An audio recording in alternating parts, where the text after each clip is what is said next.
ஆச்சி மசாலா எந்த சமையலும் ருசி தேடும் ரகசியம் 20 ரூபாய். பிரதமர் மோடியோட இந்த அறிவிப்புக்கு இப்ப என்ன அவசியம், அதோட பின்னணி என்ன, இதை எப்படி புரிஞ்சுக்கிறது? நான் என்ன சொல்கிறேன்னா, இது ரொம்ப லேட்டாக வந்திருக்கு. இந்த கட்டுப்பாடுகள் விலை உயர்வெல்லாம் ஒரு 4 மாதத்துக்கு முன்னாடியே செய்ய வேண்டிய நிலையில் இருந்து இருக்கிறோம். அதை தாமதமாக செய்திருக்கிறோம். இல்லை, அது ஒரு பொலிட்டிக்கல் கொஸ்டின் இருக்கு. 5 மாத தேர்தல் நடக்கும்போது 6 வாரமா எல்லாமே செஞ்சாங்க. அப்பெல்லாம் அந்த கட்டுப்பாடுகளை பற்றியோ சிக்கனத்தை பற்றியோ எதுவுமே பேசாம அது எல்லா நாட்களுக்கு பிறகு சொல்றாங்க அப்படின்னு தேர்தலாம் முடிஞ்ச பிறகு சொல்றதும் விமர்சனம் ஆகிட்டு தான் இருக்கு. நடந்ததே இல்லை இந்தியாவில். எலெக்ஷன்னா இன்ஃப்ளேஷன் எப்பவுமே இந்தியாவில் வந்து ஹெட்லைன் இன்ஃப்ளேஷன் எப்பவுமே கொஞ்சம் ஹையாக தான் இருக்கும். தேர்தலுக்கு முன்னாடி எவ்ரிபடி நோஸ் விலை ஏறிச்சுன்னா கொஞ்சம் பாதிப்பு வரும்னு. அதனால் எந்த கவர்மெண்ட்டும் பண்ண மாட்டாங்க. அதில் நான் குறை கண்டுபிடிக்க முடியல, because it's accepted as a practice. ஆனால் நான் என்ன சொல்கிறேன்னா, இந்த 3 rupees பத்தாதுன்னு சொல்கிறேன். அந்த விலை உயர்வு பத்தாது. நீங்கள் ஆனால் ஒன்று நான் என்ன கருதுகிறேன்னா, இப்போ பிரெண்ட் 100க்கு மேலே இருக்குது. இப்போ வந்து 3 ரூபாய் ஏற்றிருக்காங்க. எனக்கு என்னமோ இன்னொரு 15-20 நாளில் இல்லைனா ஒரு மாதத்தில் திருப்பியும் ஏற்றுவாங்க. ஆனால் நார்மல்சி வரும்னு எதிர்பார்த்தது ஏமாற்றமாகிவிட்டது. சைனாலேருந்து ஒன்றும் வெளியில் வரலை. What happens in China does not stay in சைனான்பாங்க. ஏன்னா அது ஃபுல் குளோபல் இம்பேக்ட் இருக்கும். ஏன்னா அது 2nd largest economy in the world. இப்போ G4லேருந்து இப்போ G2 ஆயிடுச்சு. அமெரிக்கா அண்ட் சைனா அலோன் பேசிகிட்ருக்காங்க. அதில் நீங்கள் பார்த்தீங்கன்னா நேற்றுக்கு ஒரு முடிவு காண்ற மாதிரி தெரியலை. ஆனால் அவங்க ஏதாவது முடிவு எடுத்து ஈரான், இஸ்ரேல் அவங்க எல்லாரும் ஒத்துண்டா கூட அது வெளியே வரலை. இந்த நிலையில் நான் வந்து இன்னும் ஒரு மாதம் 2 மாதமாக நீடிக்கும் என்ற ஒரு சிச்சுவேஷனில் இருக்கிறோம். ஆனால் ட்ரம்ப்பை பொறுத்த வரைக்கும் ஜூனுக்குள்ளே அவர் இதை எப்படியாவது சொல்யூஷன் கண்டுபிடிச்சாகணும். ஏன்னா அமெரிக்காவில் மிட் டேர்ம் எலெக்ஷன் வருது. அதுதான் அவருக்கு முக்கியம்.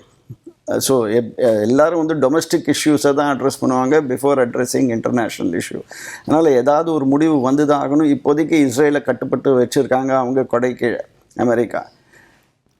ஹார்மூஸ் ஸ்ட்ரெயிட் தரக்குன்ற ஒரு விசிபிலிட்டியும் இல்லை. ஸோ பிரெண்ட் மண்டே அன்னைக்கு இன்னும் கொஞ்சம் ஜாஸ்தி ஆகிறதுக்கு வாய்ப்பு இருக்குது. இப்போ இந்த அறிவிப்பை சொல்கிறதுக்கான காரணம் என்ன, தேவை என்ன, இதை எப்படி ஒரு சாமானிய மக்கள் புரிஞ்சுக்கிறது? சாமானியனுக்கு அவங்களுமே எதிர்பார்த்துட்டு தான் இருந்திருப்பாங்க. இது வந்து அன்எக்ஸ்பெக்டடுன்னு சொல்ல முடியாது.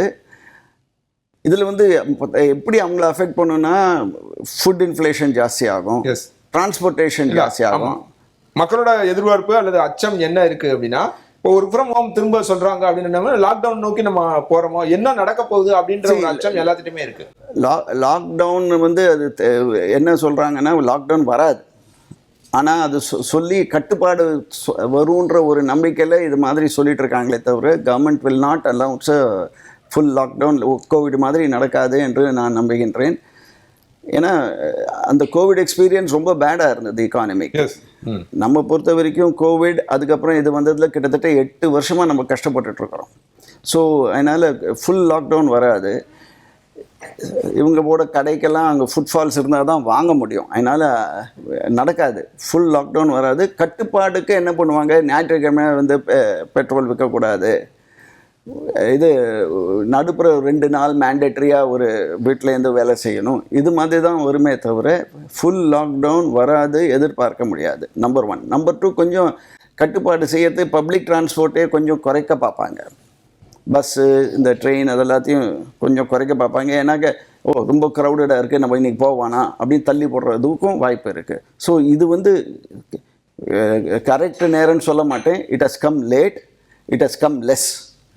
3 ரூபாய் கம்மி பத்தாது என்று நான் போதாதுன்றீங்க. மேலே வரும், கண்டிப்பாக இன்னும் விலையை ஏற்றுவாங்க. ஒன்று என்ன பண்ணுவாங்கன்னா, பிரெண்ட்டு குறைய விலையை குறைக்க மாட்டாங்க. இப்போ வந்து 103 ரூபாய் 104 ரூபாய் ஒரு லிட்டர் இருக்குது, 110க்கு போகுதுன்னு வச்சுக்க. பிரெண்ட் இப்போ $100 ப்ளஸ் இருக்குது. பழையபடி $80 வந்தாலும் உங்கள் பெட்ரோல் ப்ரைஸை 110லேயே வச்சு அது ஒரு விமர்சனமாக இருக்குது. விலை குறையும் போதெல்லாம் அதற்கான வரிச்சலுகைகளை மக்களுக்கு கொடுக்காம கூடும்போது மட்டும் அதோட பாதிப்பை மக்கள்கிட்ட கொடுக்குறாங்க அப்படின்ற குற்றச்சாட்டும் இருக்கு. கவர்மெண்ட்டும் பணம் வேணும் இல்லையா நடத்துறதுக்கு.